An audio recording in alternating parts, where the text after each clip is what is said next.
Good morning. Sorry. My name is Eric Luria. Reverend Matt Alspaugh will be presenting our message this morning on this, our first of what we hope will be an annual Volunteer Appreciation Sunday. Our opening words this morning were by Leah Ongirl, and it's called Weavers of One Story.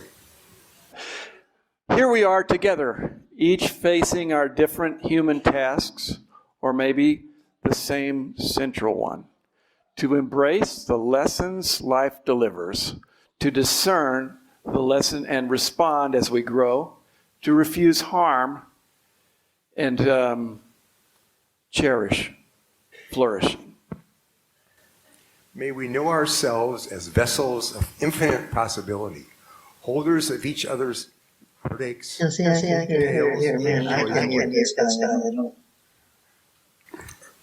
weavers of one story in which each of us have our part.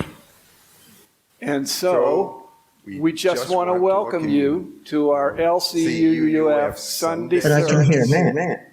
May you can find here, okay, you are seeking. And is there somebody else on our channel here? Okay. You muted them. Okay, very good. Okay. Go ahead, Eric. Okay. Our announcements were on a slideshow before this service and were also sent out by our weekly newsletter. If you're new and would like to receive these or in other emails, then please talk to a member of our welcome team or write to us at lcuuf.org. And yes, we're going to have the prelude musical program. It's a recorded video right at this moment. Okay.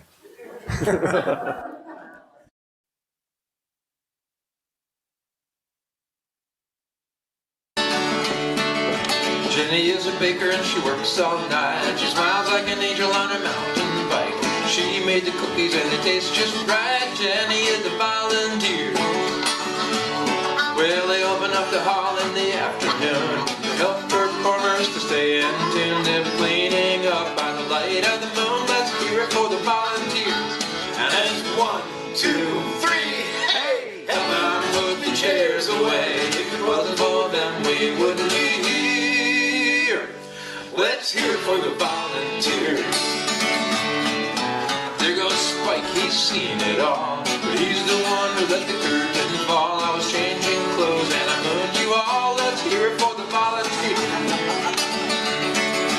Kathy is the one in the yellow pants. She loves the music, she can't dance, but with her computer now she writes grants. Let's hear it for the volunteers.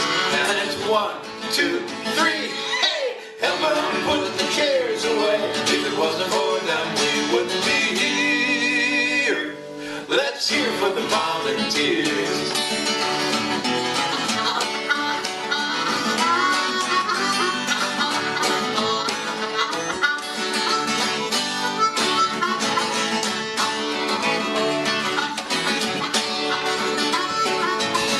There's Andy, he works the sound. A thunderstorm's coming and he looks around. He's all patched in, but he's lost his ground. Let's hear it for the volunteers.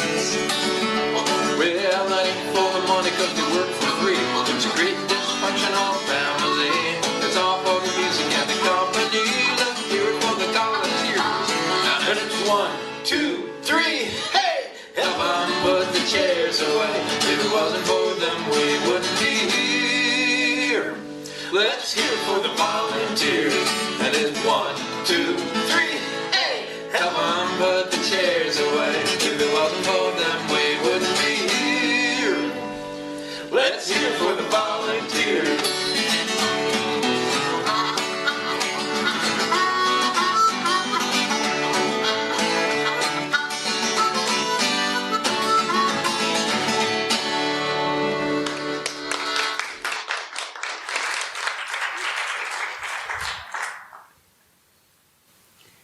And And now, a special welcome to our visitors. If you are visiting with us for the first time, or have returned or reconnected with us after a long absence, we invite you to say your name and tell us where you're from. If you are in Zoom, please introduce yourself in the chat box and we will read out loud in the fellowship. We'll start with people in the room.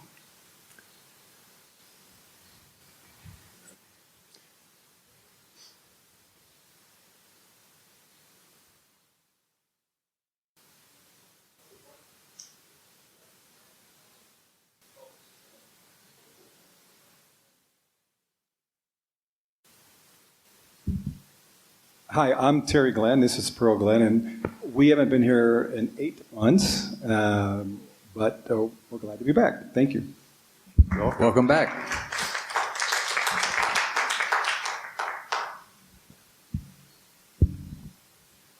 Hi, I'd like to introduce my friend Jean Pender. Jean and I have known each other more than 20 years, first in Guadalajara, then in Puerto Vallarta, and now she lives here in Ajijic, and I'm very happy to have her as a good friend.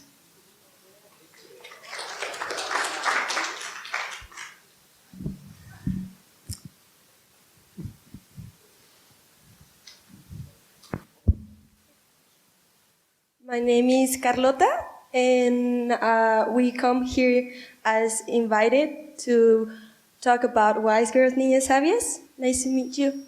Thank you. Thank you. Anyone else? Don't be shy. And we have no new members visiting on Zoom today. Welcome, everyone.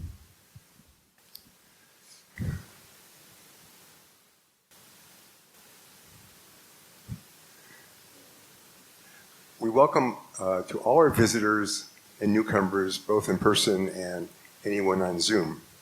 And just a brief note, we offer a wide variety of services on various topics presented by our members, outside guests, as well as our minister, Reverend Matt Alspaugh. We hope you will return to sample this variety of thought and belief.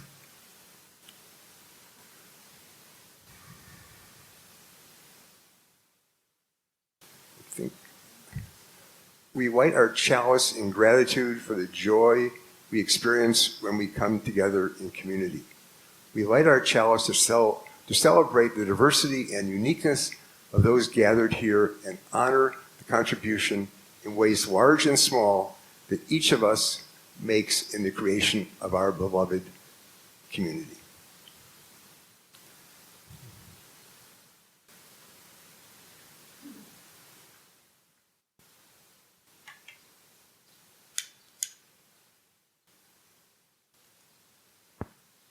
Now, having lit our chalice, let us sing these words together.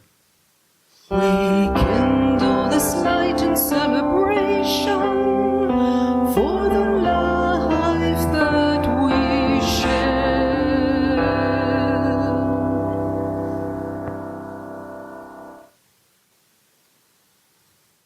Each week we take time to remind ourselves that we belong to a community that cares for each other. The sharing of joys, sorrows, oops, a little rewind. The sharing of joys, sorrows, and milestones is one of the ways that we practice holding one another in community. We speak briefly what is in our hearts, sharing any significant joys and sorrows in our lives, because there is power in the sharing. We'll start with the folks in the room to give those on Zoom a chance to type joys or sorrows in the chat to be read aloud by the service associate. And just a note about a recent change, we will be using stones for our shared sorrows, these beautiful stones back here, and we will light small candles for our joys. So first let us recall the joys, whatever you might be celebrating, whatever evokes a feeling of joy or peace in yourself or others. Are there any joys in the room? I see Barley had her hand up. Hi, I'm just glad that Carol Johnson got to go to San Antonio, Texas to visit with her son and see the eclipse, perhaps. Wow, cool. Hi, Oh, you know what? We got these all backwards.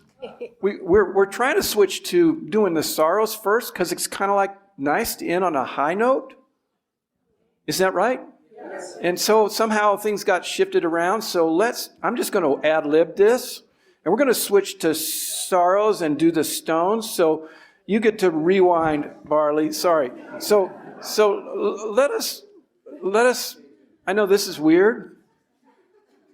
But let us take a moment to think and voice our sorrows. If there's something that you or the world may be holding that is in need of your healing and caring thoughts.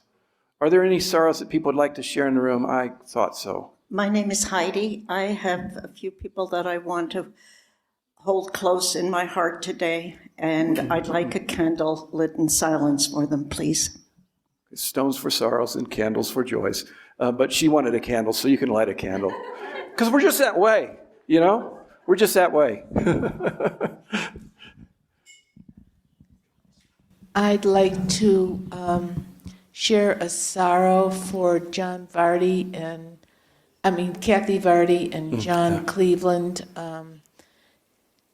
John is doing okay, not very okay, and Kathy is really grieving. So if people want to continue to connect with her, that would be really nice. Yes.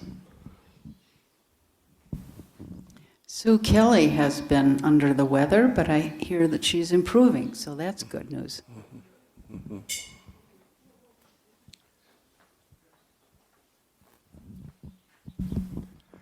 I'm deeply concerned about what's going on in Ukraine, in Gaza, and the political climate in the United States.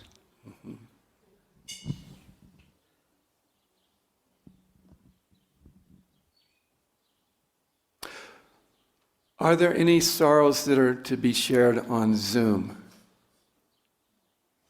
No, there are no sorrows on Zoom. Okay. And so now let us recall the joys. Whatever things that you may be celebrating, whether it evokes a feeling of joy or peace for yourself or others. And I see one in the back. And, oh, okay. Hi, I'm Bobby Dannebrink. This has been a happy month for me. For last week, if you remember, my son and his wife were here. And this week, my grandson is coming for a week. Stand up so they can see you. This is Jaden. He's a dental hygienist in San Diego, and he's just here for a week, so we're going to have fun.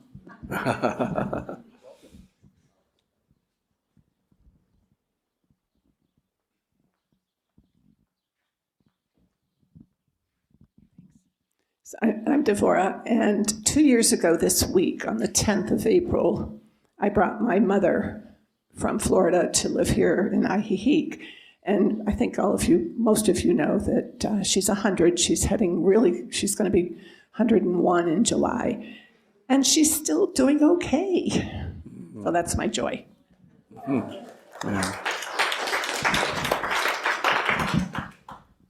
My name is Trish, and I'd like to use my joy this morning to express the love that we all have for democracy. Mm-hmm. My name is Phyllis, and my husband and I are going back to Phoenix, Arizona tomorrow morning, and I'm happy about that. It's exciting. We're going to see our friends and family. And my husband just had a pacemaker installed, and so he's doing much, much better, and I'm really happy about that, too. That's my joy for today. Wonderful.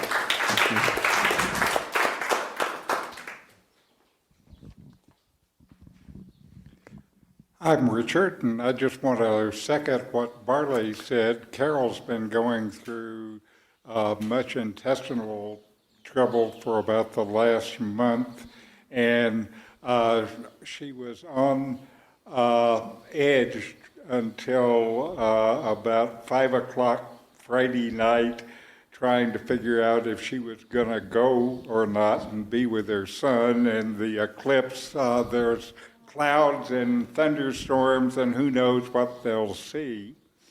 But she got in a cab at 3:30 this morning, and I haven't heard anything, so I think that means that's good news.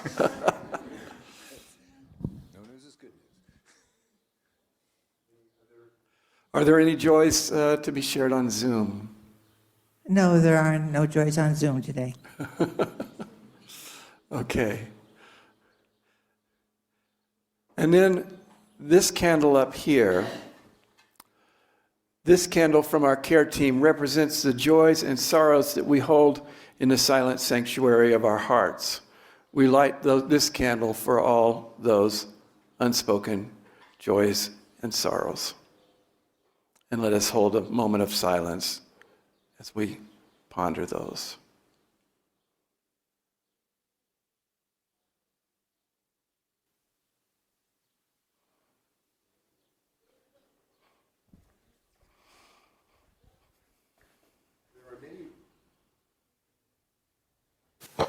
There are many ways to be of service to LCUUF.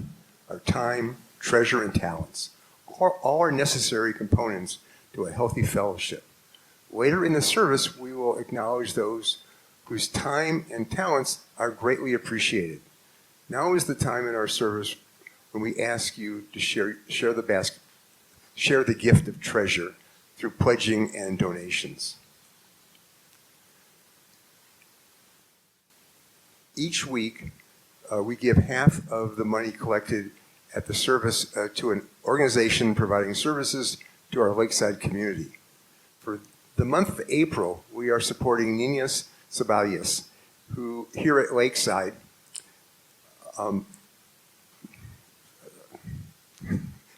here to share briefly about the organization is Hannah.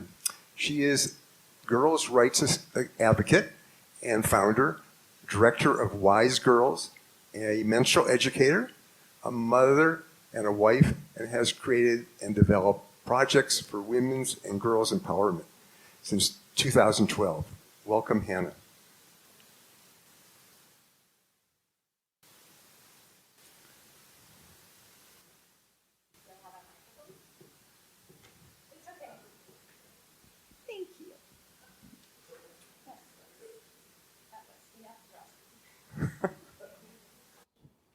Thank you, Unitarian Universalist Fellowship, for allowing Wise Girls, Niñas Sabias, to present to you here today. My name is Hannah, and I'm here to talk about girls' empowerment through initiation and education. There is a transformative power that comes from giving girls back the lost spaces to be initiated into the depths of their feminine essence, cultivating a profound understanding of their bodies, their cycles, and gifts. I'm sure you know about the power of initiation. Throughout history, cultures around the world recognize the significance of the transition from girlhood to womanhood. Initiation ceremonies, often celebrated at the monarch, the first menstrual period, marked a pivotal moment in a young girl's life, a passage into maturity, responsibility, and a deeper connection with her own self. These sacred spaces were designed to guide young girls towards becoming women. But where are the initiation spaces in our modern times? Now, girls who reach puberty will likely be unaware of the biological wisdom behind the changes they experience. The education system leaves important aspects of the menstrual education overlooked.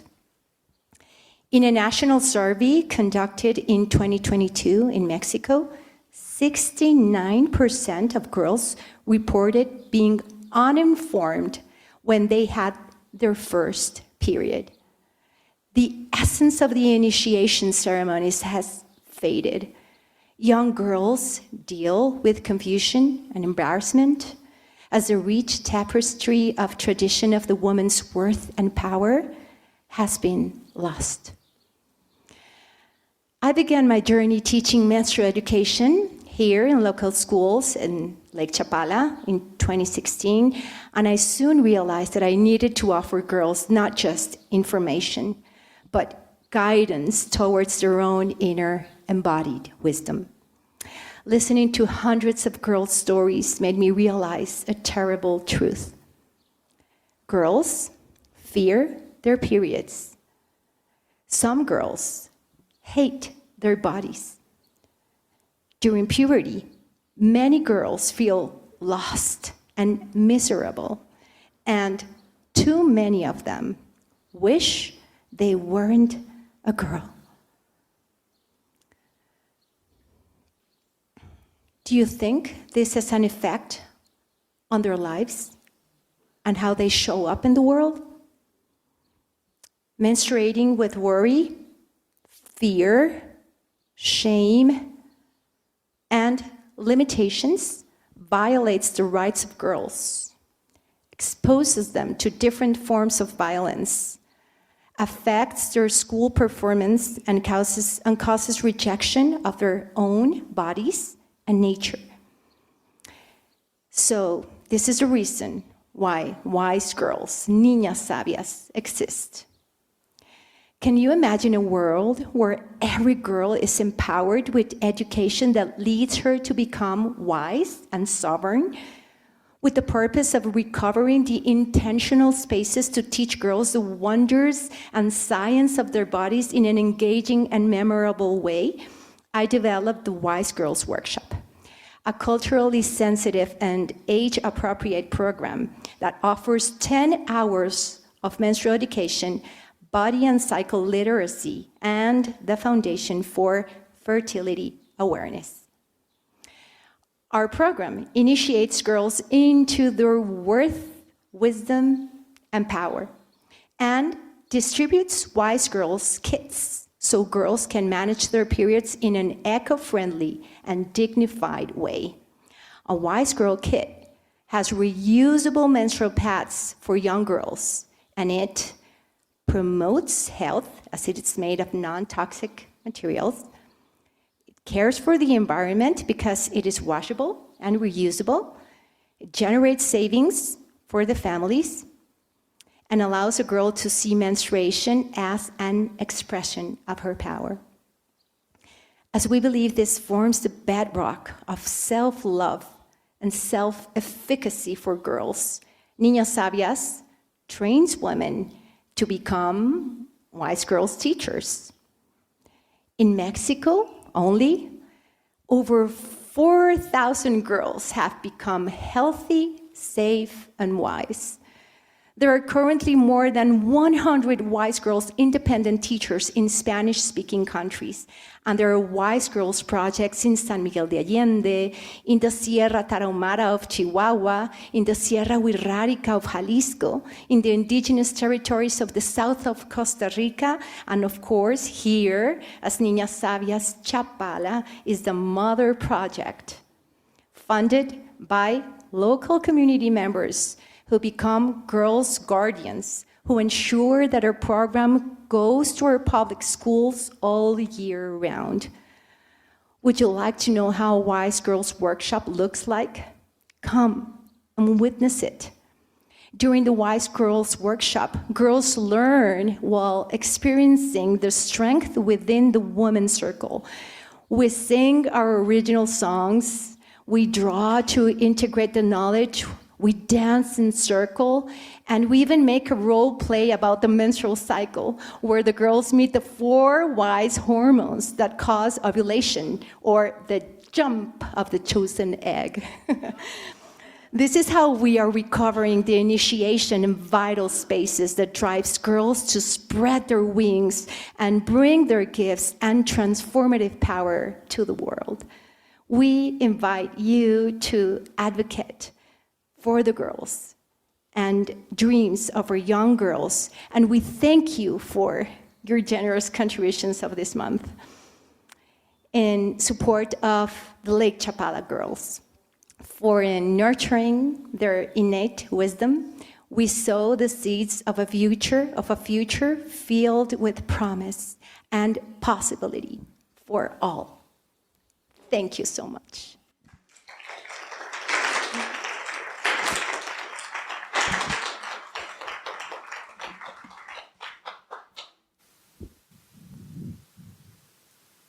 The social action team is happy to be able to have people from 6 organizations come and share the important work they do, each doing at the Lakeside. Thank you, Hannah, and for the work you and others are doing and organizations are doing today. So instructions for payments to the work fellowship are on a slide during the announcements before the service every week. We pass the baskets. If you are here today or you are struggling to hold things together, let the basket pass you by. Your presence is more than enough as a gift to us. If you're not attending the fellowship in person, please donate to Share the Basket when you pay your pledge. Donate to Share the Basket separately or indicate what part of your donation is for Share the Basket.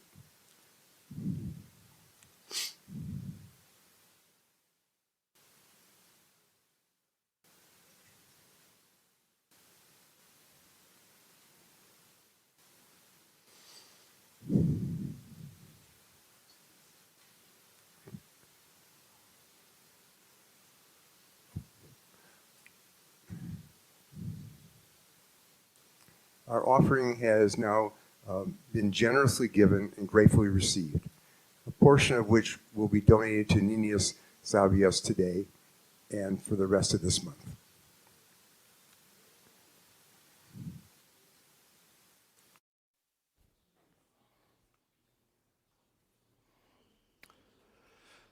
So today's reading is To Be of Use by Marge Percy. And we'll read this responsively. That is to say, I will read the yellow text, and you please read the white text. So, I want to be with people who submerge in the task. Go to the fields of harvest and work in a row and pass the bags along. Who stand in line and haul in their places.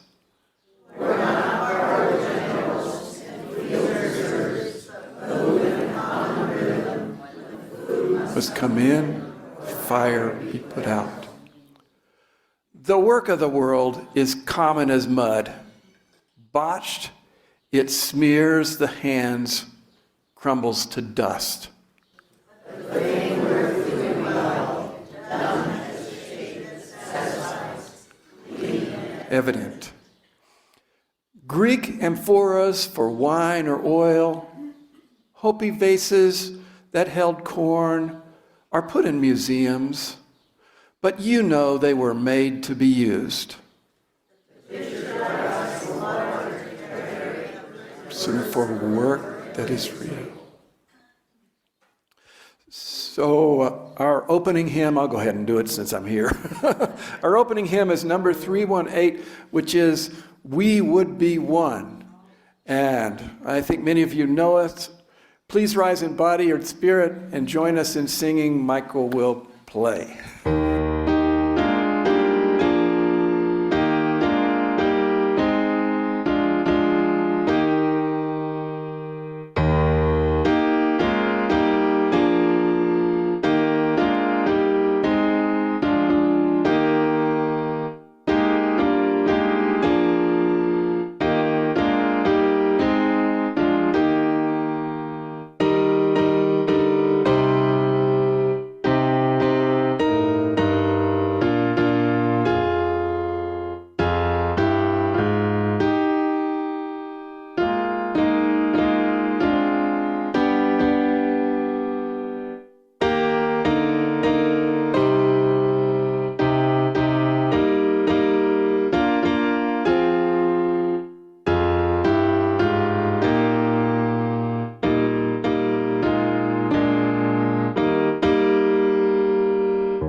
pass the mic? Or you want-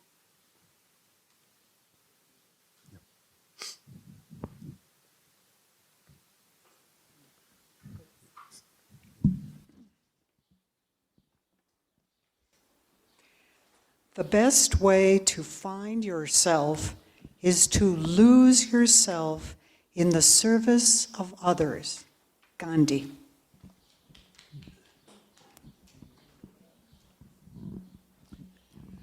Volunteers do not necessarily have the time. They have the heart. Elizabeth Andrew.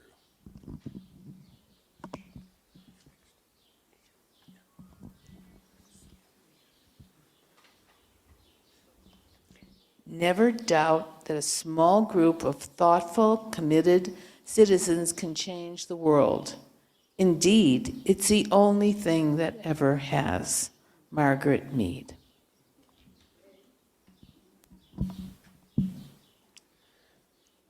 Life's most persistent and urgent question is, what are you doing for others? Dr. Martin Luther King, Jr.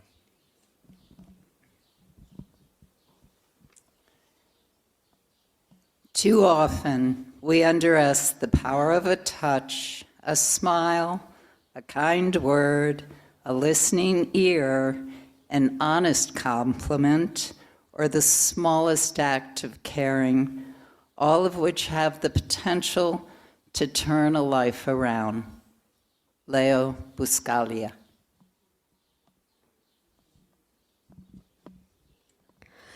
We make a living by what we get. We make a life by what we give. Sir Winston Churchill.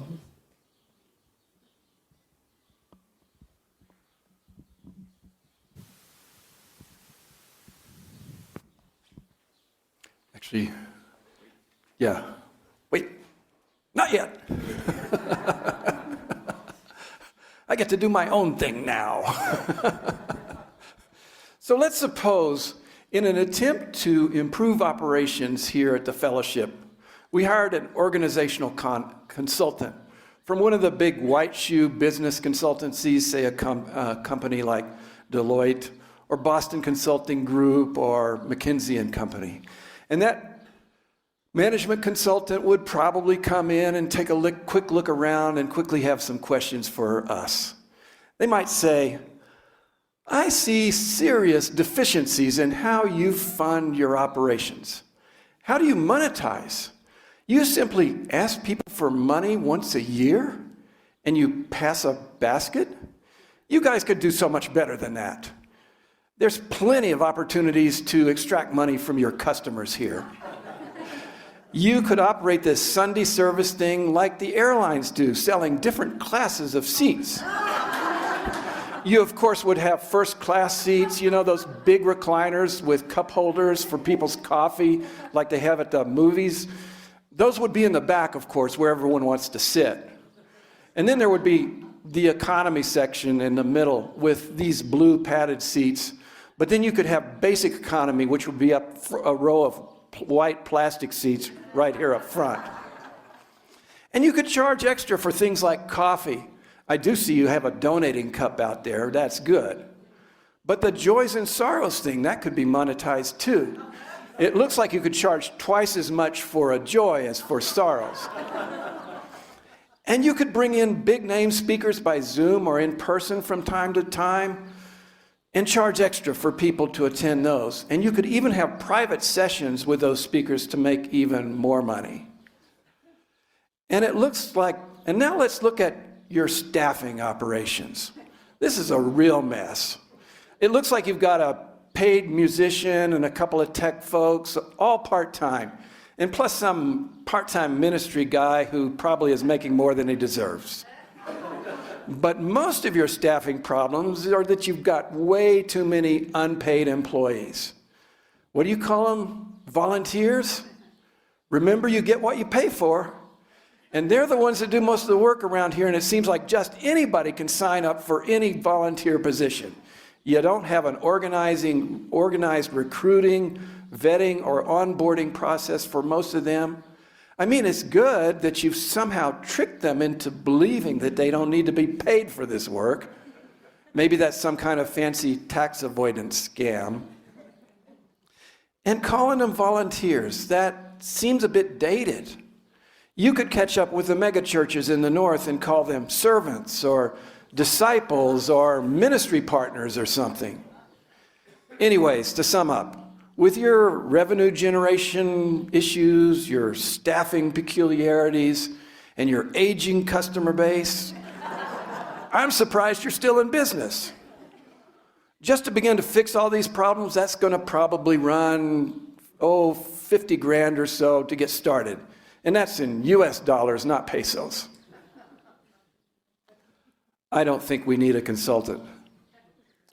Certainly this fellowship, like most religious organizations or nonprofit institutions in general, doesn't operate the same way as most for-profit businesses. A key difference for us is our volunteers. And I'll stick with that old-fashioned word. Volunteers are the heart and soul of this fellowship. We depend on people being willing to give their time and talent in support of the health and vitality of the fellowship. But why do we volunteer? Why are we willing to give our time and effort to an organization like this one without any material compensation? I think there are a number of reasons, but the most obvious one is simply that giving of ourselves makes us feel good. It warms our hearts. That's the big one. But volunteering also puts us in connection with other people who have the same big hearts, the same feeling of care for this organization. So many of us volunteer because it connects us with friends. It's a way to make new friends. I know that for myself, when I land in a new place, my best avenue to make friends is by volunteering for some organization or another. Now, certainly, we have some people who volunteer using past expertise. I think of Eric and Catherine Luria, who, for example, who volunteer as doctor and nurse in our care team. I also think of Al Castleman, who uses his past expertise as CFO and CEO of companies in his volunteer role as treasurer. And Charlie Jacobs, who is just now retiring from a long volunteer stint as tech lead, who ran a TV repair company for many years. But volunteering can also be a way to learn new skills. Some of us volunteer to experience new roles. I think of Trudy Crippen, who formed the care team, who came from a much more corporate background. Or Colleen Berry and Devorah Kelly, both teachers in their past work lives, who involved themselves in social action work and Sunday service leadership.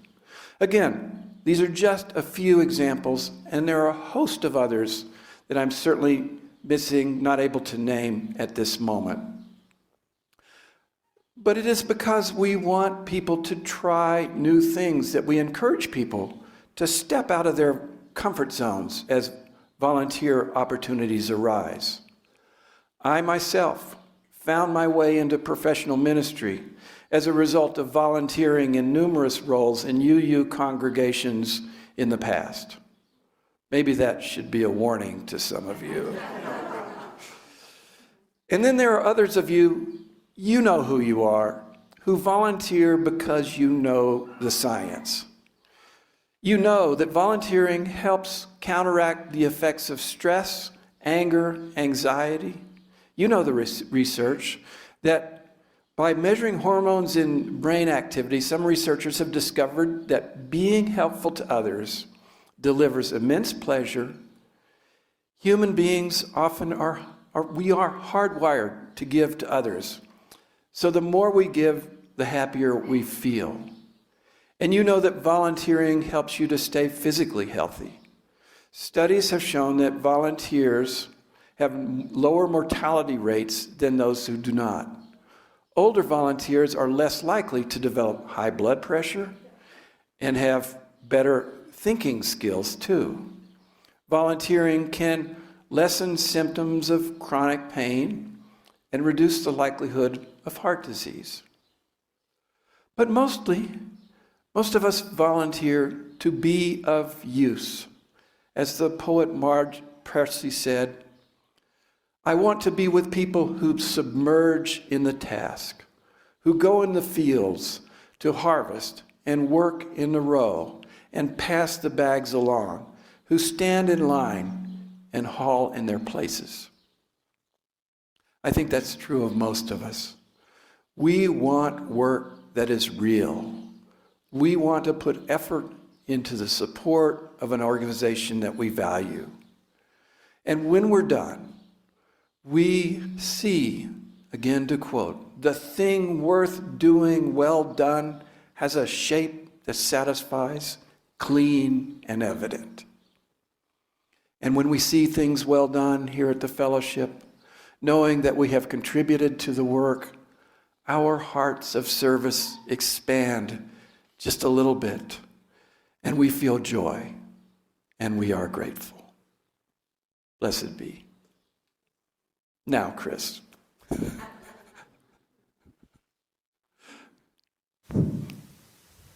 And so we have this little ritual thing. Oh, I was going to say in the spirit of... Yeah, go for it. In the spirit of Matt's first part of his presentation, I want to just mention that this section is sponsored by Ponchos.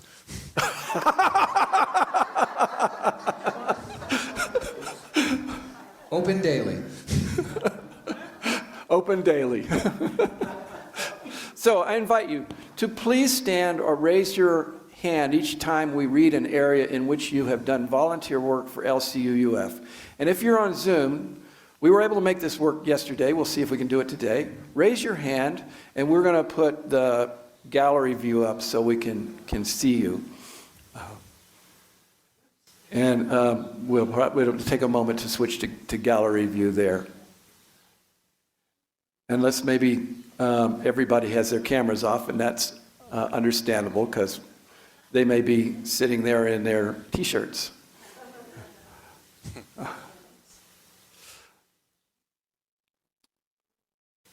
So here in the room, please stand or raise your hand if you have ever made coffee for the fellowship.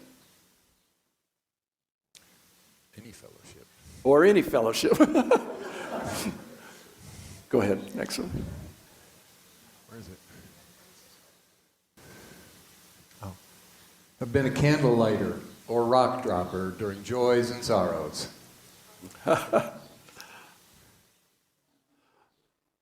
Held a circle supper. Served on a welcome team. Tended to the plants in our previous location. Served on the social action team. Organized a social event. Served on the Sunday service committee. Visited an ill congregant in the hospital or at home.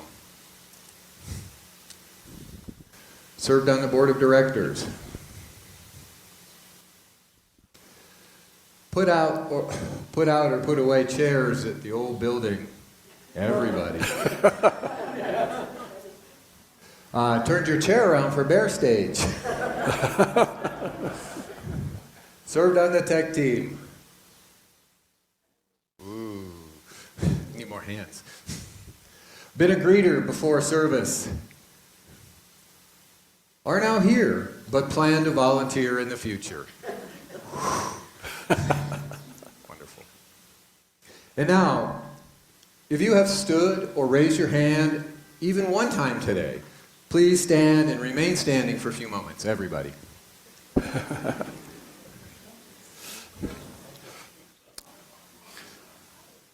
When there was a need, you came forward. And so we thank you. In the nighttime or the daytime, on weekends, or even in the hottest, driest part of the year, you helped. And we so thank you. Elected or duly appointed, or quietly and anonymously and unbidden, you did what needed doing. And so we thank you. Sometimes with the help of many hands, other times alone, you worked. And so we thank you. You gave your time, talent, and even your treasure for the life of this congregation. And so we thank you. Your families and loved ones supported you in your efforts, worried for you when things piled up, and perhaps grumbled at you at the extent of your commitment. And we so thank you. And your families and your loved ones. For all things great and small you have given this congregation, we take time to recognize.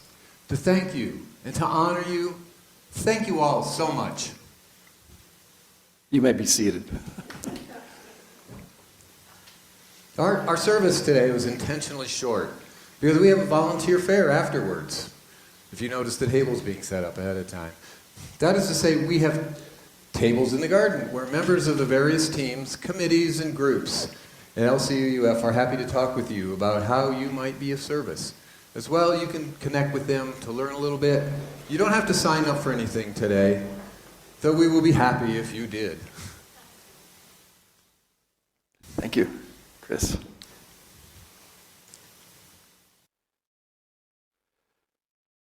So our closing words are by Kathy A. Huff. Our time in this place may have ended, but our connection to each other and to this community remains.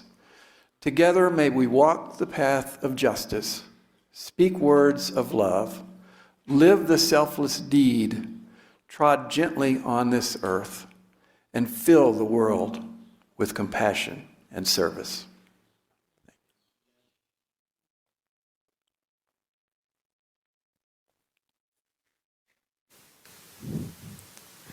Let us extinguish our chalices with these words which we read together. We extinguish this flame, but not the light of truth, warmth of community, or the fire of commitment. These we keep in our hearts and share with all the world.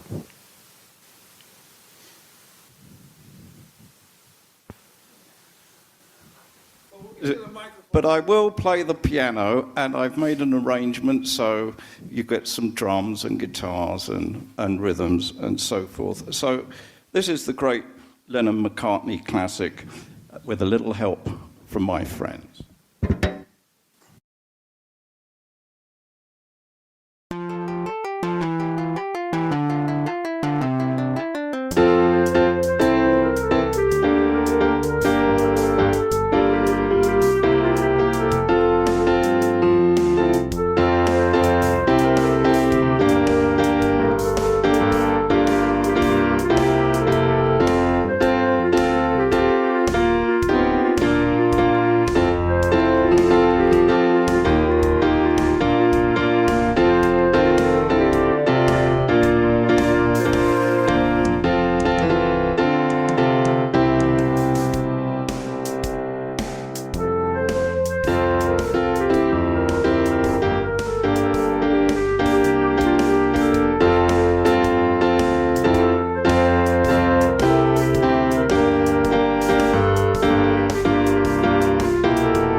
please join us outside for some light refreshments, followed by a committee fair where representatives from committees and teams will be available to answer questions and share what they do. Our worship is over. Our service begins. Go in peace and with a purpose.